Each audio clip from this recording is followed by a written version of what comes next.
is George Friedman. And George Friedman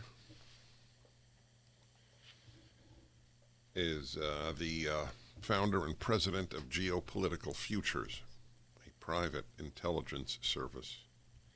He has a daily newsletter at geopoliticalcultures.com. I did that last time, I think. Isn't that funny? Geopolitical Futures. There you go. Geopoliticalfutures.com, George Friedman. And he has a piece out at Geopolitical Futures today. What does it mean to rejoin Europe? The press is just ecstatic with the Biden administration rejoining Europe. What does that even mean? And do we want to join Europe? Are the subjects of his piece. George Friedman, welcome back to my show. Always happy to be here. Thank you. I appreciate that. By the way, I will be speaking in Hungary in August. And you're from Hungary, is that correct?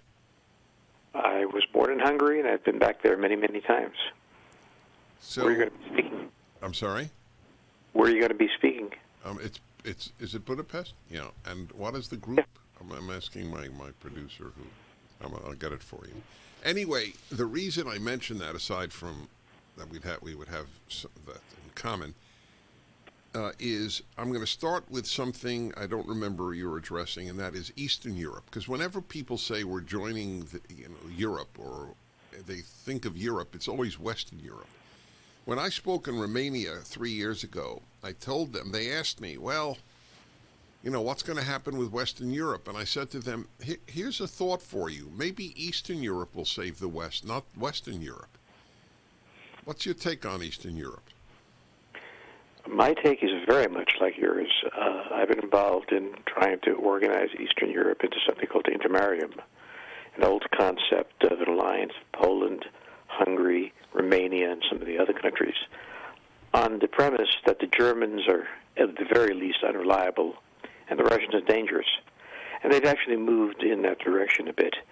But yeah, my article did mention Eastern Europe, which is to say that while Biden absolutely delighted his dinner companions at the G7, he terrified the Poles and the Hungarians. Go on.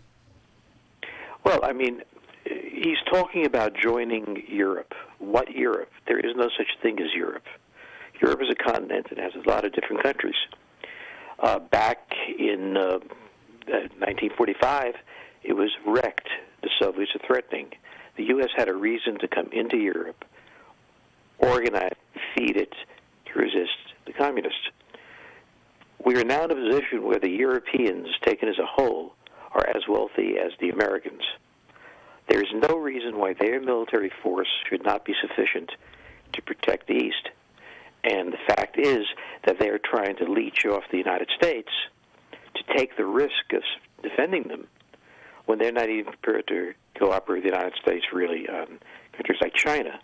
The countries that are in the front line, who are facing the Russians, like the Poles, like the Hungarians, the Romanians, are absolutely terrified. They're not terrified of the Americans, God knows. They pray that, as was done under the Trump administration, troops would be deployed in Poland. They're worried about what the Russians are going to do, what the French are going to do. And so when we talk about Europe and ignore the eastern part of Europe, we're ignoring the most strategic part, and winter is going to be the most important. So are they worried in Poland, for example, about America leaving Europe militarily, taking our troops out of Germany? Well, they're worried about things like there's something called Nord Stream 2. It's an oil pipeline, it's a gas pipeline going from Russia to Germany. The United States opposed it, the Germans wanted it. The U.S. opposed it because the last time the Russians were shipping that much oil to Europe, they cut off the supply for the Europeans to try to do the things that the Russians wanted. Well, the Biden administration, as one of its very first actions, agreed to Nord Stream 2.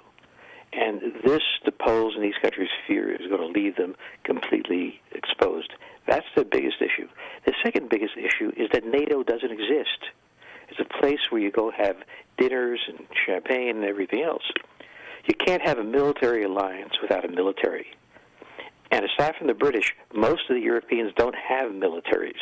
We have 40,000 troops in Germany. That's not enough to do much. When we tried to withdraw 10,000 under Trump, Europe went into a rage. We're abandoning Europe.